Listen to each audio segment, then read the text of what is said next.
Welcome back to second episode of Cereal Time. We need to start off by talking about our cereals. So, if you will, talk about the cereal that you chose for tonight.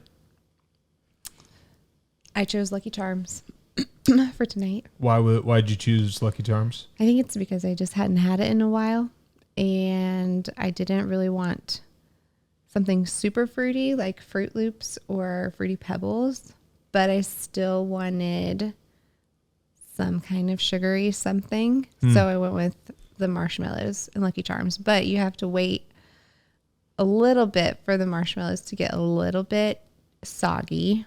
Okay. And then there has to be a good ratio of the cereal to marshmallow on the spoon. Oh, so you're a marshmallow along with the cereal person. Oh, yeah. It has to be both. You don't save all the marshmallows to the end. Mm-mm. That's like eating chalk. Yeah. I'm not okay with that. I like that. Yeah. I like that. So my cereal that I chose for tonight, it's got a little story. So the story is that it's a little bit of the inspiration for where this podcast came from. Mm-hmm. So we had cereal night. We've had it for the last couple of years with the head counselors here at camp. And we've had a couple of speakers here and there will come and have cereal night. So one of them, Stuart Menkinson, he's actually coming this coming week at camp. And he showed up and brought their family's favorite current cereal. And it was this one. And I'd never had it before. So it was the Cheerios Oat Crunch, oats and honey. Mm-hmm. And it is really, really good. Mm-hmm. So I really enjoy it. The way I really like it is I like this with milk. Also, I know, good. Groundbreaking with milk. Some people don't eat their cereal with milk. And I don't know if I agree with that, but I accept them for who they are. Should we just say a name? No, we're not going to say the names. Oh, we're not going to say the names. Okay. But I will say that this with bananas on top is delicious.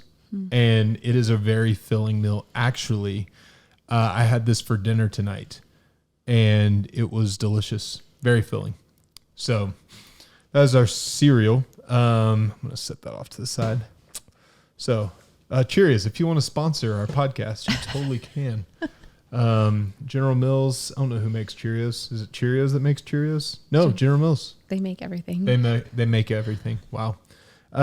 So Caitlin, what do you want to talk about tonight? Yes. So I was thinking about what I wanted to ask you, and I was listening to a podcast by Jordan Lee Dooley. She's just an up and coming entrepreneur who has written several books, and I don't know, I just like listening to her. But if you ever listen to her, you got to hold on tight because she talks really fast. But anyway, she was talking about her book, and she asked a question in there, and it was, what is success to you, and how do you define it?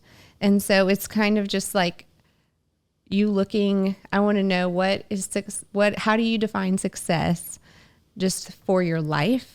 Not necessarily in a certain branch of your life right now, but just overall, like when you get to the end of your life, how do you define success? Wow, that's a big question. I know. You're welcome. And you'd think that we would have like notes and things written out about what we're going to talk about, but we don't, because it's just cereal time. Let's see. How I define success. I'd say for me, how I would define success is really going to center around family. And I think Andy Stanley or somebody has said it, but I heard Andy Stanley recently say at a conference that for you to do only what you can do in your life, and to look back at the things that you do throughout the day, throughout the week, and make sure that you're doing the things that only you can do. And I think for me, personally, it's like my job, yes, I'm the one in the position right now to do my job, but somebody else can do my job. But the things that somebody else can't do is be a husband to you and to be a father to my 4 children. And so I guess if I had to define the overarching theme of success, it would be that my kids and my wife would see that I glorify God through all that I did. I don't know. I could probably put that more eloquently, but that's probably what I would say on the spot. Good. What about you? I think that's good. I feel like I should have listened to the podcast and you may have had a better plan of how you'd answer. I should have had an answer, but I don't have an answer. But I think as I was thinking about it, I think that's where I landed too, and you said it a lot better than how I thought about it, is doing the things that only I can do. Like I'm the only Caitlin McDuffie, and I want to be a good wife to you and a good mom to all the boys and Ellie. And I hope that if I wasn't here one day, that somebody could step in to that role. But at the same time, like, nobody is coming in and stepping into that role right now. And I hope that as they get older and as we grow together, that we grow closer together in doing whatever we do, and that our kids grow up to be respectful and kind and loving and just involved in their church and stuff like that. I think that's where I would really view success. You went real dark there for a second. Oh yeah, I know. Sorry. Wow. Well, if I'm never here, I mean, I think that if I died, you could find somebody that could fill those shoes. I mean, obviously not as good as me, but no, definitely not. Most people are wondering how we ended up together, but that's for another podcast. Oh gosh. I guess. So what about, I guess, that's the big picture. How do you define success? How do you define success? And I'll go towards, you're a mom and you're a wife, but you're also, you've got a business side of you of doing and running a business, Etch Studios. Check her out on Etsy.com. But you've got a business side of you. How do you define success in that world? Oh man, that's a good question. Because right now I don't feel very successful there at all. Because there's nothing in my store, so don't actually go there. But I think, and this is so shallow of me to say, but I watch a lot of other people's videos on how they're making all of their things and doing all of their projects and stuff like that, and think that I could also do that, but then I don't do that. And so I feel just very deflated because I'm comparing myself when I know I should just do it, post it, and just see what happens and not worry about what everybody else is doing. So I don't feel successful there, but I feel like I want to get back on the train of doing Etsy stuff. And I think there might be a name change in there soon. Yeah. So you don't feel, I think you're successful. Oh, well, thanks. I think you're a boss, but there are times that you don't feel like you're doing all the things that you should do because you can almost get not distracted, but you're dealing with family and, kids and all that stuff. And you're kind of juggling this side gig. How do you feel like for you, do you just, I don't know, decide the priorities? Yeah. I mean, cause your day is not like, for me, I've got like a time I need to be at work. I've got like a lunch time that I leave for lunch. And then like at the end of the day, I finish, or I get to a point to where I need to finish. How do you do that with like having a job and a job and a job of all these different roles? Well, I think I try to figure out what is most important to me and prioritize it in that way. So I want my home to be peaceful and clean. Check. And so it's mostly clean. Mostly clean. I normally mess it up. And Cooper. And then Cooper and Bradley walk in and it's like I didn't do anything, but it's fun. So it's peaceful though. That's all that matters. Peaceful fun. Wait, I'll tell the story. I need to tell a story about peaceful time. So early on, whenever the boys came into our house, we had a period of time to where, I was working, but I was, I was involved and around, but for some reason on a Saturday morning, I woke up and we started making breakfast, and I look around and I realize that all the boys are up. This is before Ellie. That all the boys are up, and we're all in the kitchen and living room, and we're all whispering. And I was like, why are we whispering? And they walk up, yeah, can I have some cereal? Like, yes. Why are we whispering? And Caitlin just walks up and was like, yeah, this is what we do. Like, I try to keep them whispering because it keeps them calm. And it was genius. I mean, it was like, it really was. For like the first 30 minutes of the day. Yeah. And it really came to a point to where like our Saturday mornings were incredibly peaceful. And like we could drink coffee, we could have a conversation. The boys weren't going nuts. And it's not even like there was a TV on, like controlling them. It was just like, we were just whispering, and they'd be playing in their room or playing out in the living room, and they were just whispering. And it was the most peaceful thing ever. It we was still like, do it sometimes. Yeah. Sometimes they'll find themselves just like all whispering, and we're all asleep. And I feel Or like all awake. Or all awake. And Ellie's just staring at us like, Yeah. why are you whispering? She didn't say anything. No. But I think that I forgot your question, but I think that. How do you, all of your different jobs that you kind of prioritize, yeah. How do you prioritize them? I just look at my Cleaning and peace was the first one. Yeah. I think having a clean home and a peaceful home are two things that are really important to me. And so however I can make that happen is what I really focus on throughout the day.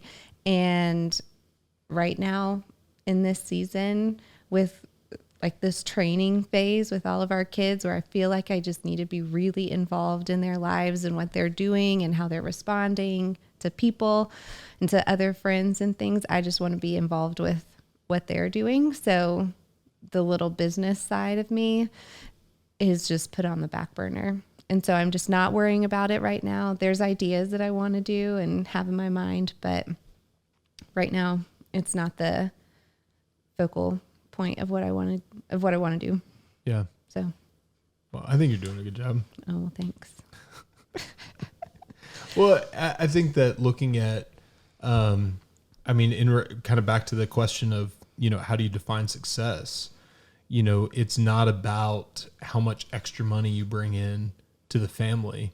And I think for me, I guess flipping that over to my side is that I define success of you not feeling like you, I want you to feel fulfilled, and I don't want you to feel lacking in fulfillment, because I know that kids are definitely a joy and a fulfillment in life, but I know there's more, like there's a lot of women that, get married, have kids, and they're like, I've always wanted to have kids and just be at home and be a mom.